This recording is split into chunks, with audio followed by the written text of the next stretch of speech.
હવે સમાચારમાં આગળ વાત કરીએ આપણે રાજકોટની તો રાજકોટના મારવાડી યુનિવર્સિટી ખાતે આગામી સમયમાં જે ખાસ વાઇબ્રન્ટ સમિટ મળવા જઈ રહી છે યોજાવા જઈ રહી છે આ વાઇબ્રન્ટ રિજનલ સમિટ અને કોન્ફરન્સ છે। ગુજરાત રાજ્યના ડેપ્યુટી સીએમ અને રાજ્યના ઉદ્યોગ મંત્રી હર્ષ સંઘવી દ્વારા પ્રેસ કોન્ફરન્સ યોજાઈ હતી। કચ્છ અને સૌરાષ્ટ્રની વાઇબ્રન્ટ સમિટનો પ્રારંભ 11મીથી થશે। વડાપ્રધાન નરેન્દ્ર મોદીના હસ્તે આ વાઇબ્રન્ટ સમિટનું ઉદ્ઘાટન કરવામાં આવશે। 11મી જાન્યુઆરીના રોજ બપોરે મારવાડી યુનિવર્સિટી ખાતે ત્યાં વાઇબ્રન્ટ ગુજરાત રિજનલ કોન્ફરન્સનું ઉદ્ઘાટન કરવામાં આવશે। ત્યારે આ 6 વિશાળ ડોમમાં તૈયાર કરવામાં આવેલા એક્ઝિબિશનનું ઉદ્ઘાટન કરવામાં આવશે। વડાપ્રધાન સાથે જુદા જુદા રાષ્ટ્રોના રાજદૂત 5000થી વધુ ઉદ્યોગ જગતના દિગ્ગજો અને રોકાણકર્તાઓ અને નીતિ નિર્માતાઓ પણ ત્યાં હાજરી આપશે।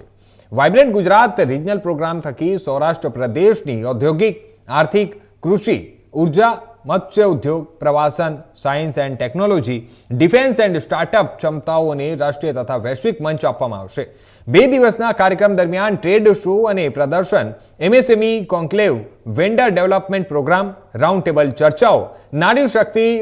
ઉદ્યોગ સંવાદ, નીતિ સંવાદો સહિતના કાર્યક્રમો પણ યોજાશે। બ્લુ ઇકોનોમી, ડેટા સેન્ટર, હરિત વિકાસ, ઉર્જા, સિરામિક ઓટો, મત્સ્ય ઉદ્યોગ, ટેક્સટાઇલ અને પ્રવાસન, ડિફેન્સ સહિતના ક્ષેત્રોમાં રહેલી જે તકો છે તેના પર પણ ચર્ચા વિચારણા કરવામાં આવશે। 11 થી 15 જાન્યુઆરી દરમિયાન રિવર્સ બાયર સેલર મીટ, કલાકારો દ્વારા સાંસ્કૃતિક પ્રસ્તુતિ, આર્ટિઝન્સ દ્વારા તેમની કલા પ્રદર્શન, ઉદ્યમી મેળો સહિતની આ આયોજન કરવામાં આવ્યું છે।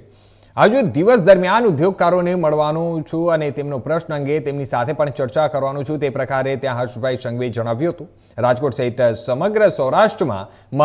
મહત્તમ રોકાણ આવે તે પ્રકારની કામગીરી સરકાર દ્વારા કરવામાં આવશે।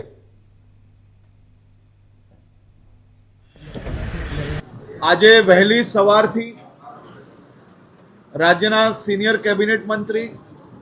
રાજકોટના પ્રભારી મંત્રી શ્રી જીતુભાઈ વાઘાણી જોડે ઇન્ડસ્ટ્રી વિભાગના સૌ સિનિયર અધિકારીઓ, મહેસૂલ વિભાગના સૌ સિનિયર અધિકારીઓ અને ઇન્ડસ્ટ્રી જોડે જોડાયેલા અન્ય બધા જ વિભાગના અધિકારીઓ જોડે રાજકોટમાં અડધા દિવસ માટે રાજકોટની વિવિધ ઇન્ડસ્ટ્રીઝ જોડે એક સંકલનની મીટિંગનું આયોજન કરવામાં આવ્યું છે। આ બેઠકમાં તમામ વિભાગોની એક ગ્રુપ મિટિંગનું બી આયોજન કરવામાં આવ્યું છે, જેનાથી જે ઉદ્યોગકારો છે, જે એમએસએમઈ, જે નાના ઉદ્યોગકારો છે, આ બધા જ લોકોને પડતી નાની મોટી મુશ્કેલીઓ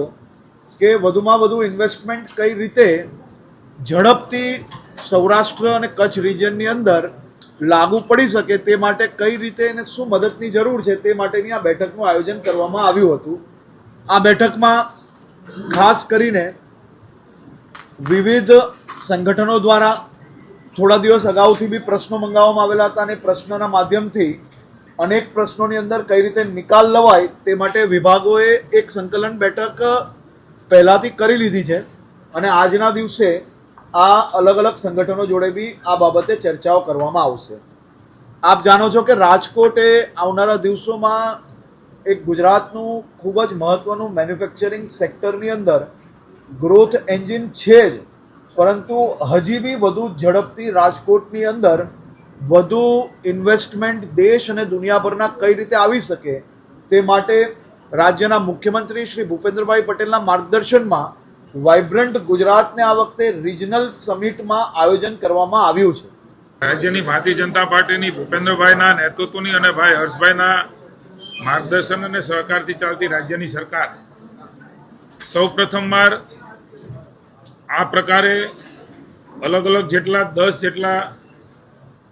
અહીંયા કોન્ફરન્સ હોલ હોય, ચેમ્બર હોય, મને જણાવતા આનંદ થાય છે કે નેશનલ હાઈવેઝ,